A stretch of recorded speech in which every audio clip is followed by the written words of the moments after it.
முதல் வாசகம். 1 அரசர்கள் நூலிலிருந்து வாசகம். அதிகாரம் 2. இறைவசனங்கள் 1-4 மற்றும் 10-12 முடிய.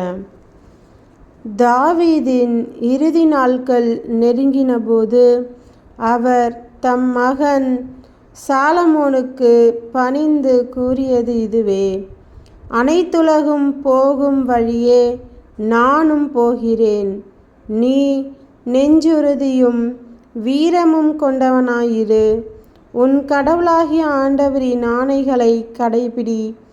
அவர் காட்டும் வழியில் நடந்து செல்.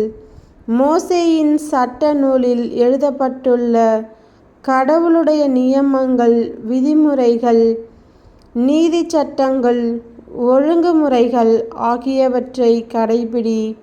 இப்படி செய்தால் நீ செய்யும் காரியங்களிலும் செல்லும் இடங்களிலும் வெற்றி காண்பாய்.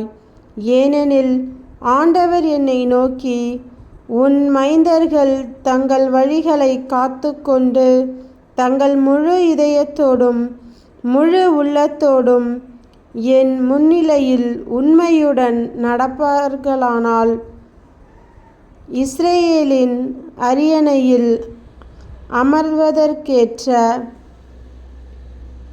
ஒருவன் அவர்களுள் இராமற்போகான் என்று எனக்கு கொடுத்த வாக்கு அப்போதுதான் நிறைவேறும்.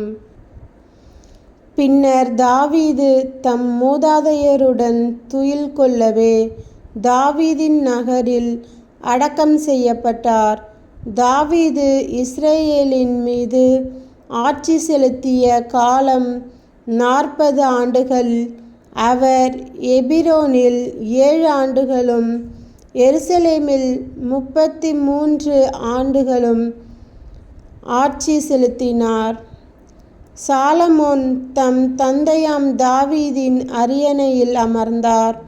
அவருடைய ஆட்சி உறுதியாக நிலைநாட்டப்பட்டது. ஆண்டவரின் அருள்வாக்கு. இறைவா, உமக்கு நன்றி.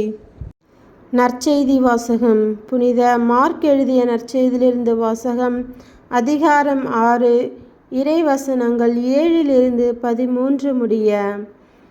அப்பொழுது அவர் 12 தம்மிடம் வரவழைத்து அவர்களை இருவராக அனுப்பத் தொடங்கினார். அவர்களுக்கு தீய ஆவிகள் மீது அதிகாரமும் அளித்தார்.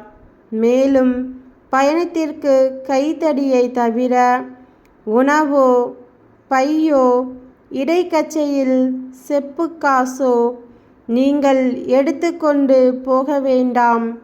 ஆனால் மிதியடி போட்டுக்கொள்ளலாம். அணிந்திருக்கும் அங்கி ஒன்றே போதும் என்று அவர்களுக்கு கட்டளையிட்டார். மேலும் அவர், நீங்கள் எங்கேயாவது ஒரு வீட்டுக்குச் சென்றால் அங்கிருந்து புறப்படும் வரை அவ்வீட்டிலேயே தங்கியிருங்கள். எந்த ஊராவது உங்களை ஏற்றுக்கொள்ளாமலோ உங்களுக்கு செவிசாய்க்காமலோ போனால் அங்கிருந்து வெளியேறும் பொழுது உங்கள் கால்களில் படிந்துள்ள தூசியை உதறிவிடுங்கள். இதுவே அவர்களுக்கு எதிரான சான்றாகும் என்று அவர்களுக்கு கூறினார். அவர்கள் புறப்பட்டு சென்று மக்கள் மனம் மாற வேண்டுமென்று பறைசாற்றினார்கள். பல பேய்களை ஓட்டினார்கள். உடல் நலமற்றோர் பலரை எண்ணெய் பூசி குணப்படுத்தினார்கள். கிறிஸ்துவின் நற்செய்தி.